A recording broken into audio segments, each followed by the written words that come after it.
The Omicron surge plummeting across the nation, but as the daily average number of COVID cases continues to drastically decline, students are caught in the middle of the chancing guidance over mask mandates. Joining us to talk more about this is Professor of Economics at Brown University and parenting expert Emily Oster. So, Emily, after more than 18 months of school closures now in isolation, the nation's more than 50 million public school children are mostly back for in-person learning. But is it possible that we can't even understand fully yet the effects this pandemic has had on their mental health? So I think it is likely that we still do not have a full picture of what has happened in terms of student mental health over the pandemic. I think we are seeing already some evidence that there are learning losses, but in terms of mental health, that's something that's much harder to measure. And I think we're going to have to continue to follow these groups over time. What I will say is what we're hearing out of schools, out of teachers, is that they are struggling with mental health issues and behavioral issues in kids that go well beyond learning losses. Yeah, I mean, we're experiencing it in our home, and it's a challenge, no doubt. And it takes more than just parents spending time talking about it. I mean, kids truly do need outside help and guidance and counselors in school. That's definitely, I mean, even the counselor at my kids' school says she's never been more busy. And then today, the CDC says that the agency is reviewing a wide range of guidance now, including masking, which is expected to roll out in late February or early March. What are you hoping for?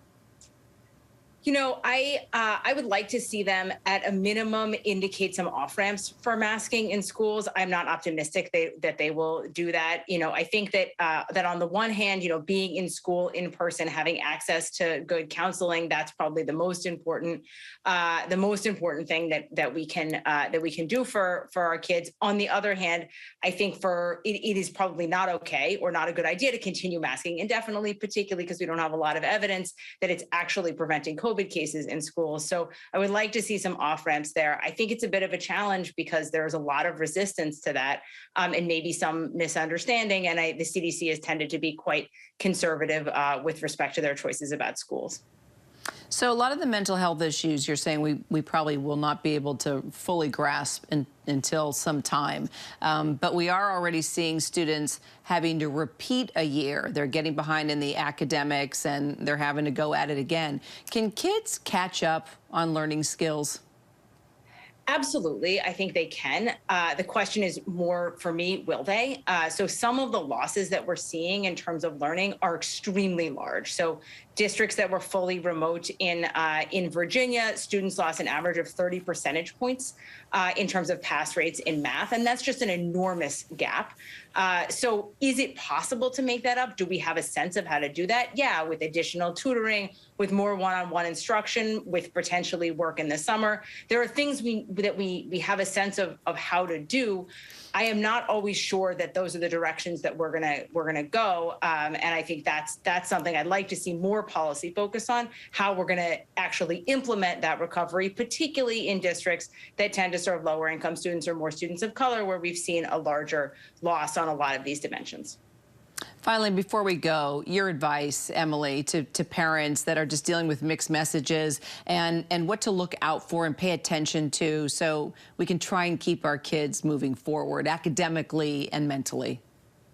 Yeah, so I think that, we want to be talking to our kids. We want to make sure that we are hearing what they're saying and that we're talking to their schools and that we're hearing what is going on at our schools. And I also think really it is time to start prioritizing some of the other features of what is important with kids and potentially dialing down a little bit the fears of COVID and making sure that we're paying attention to the whole kid, the whole set of both physical and mental considerations at this phase in the pandemic.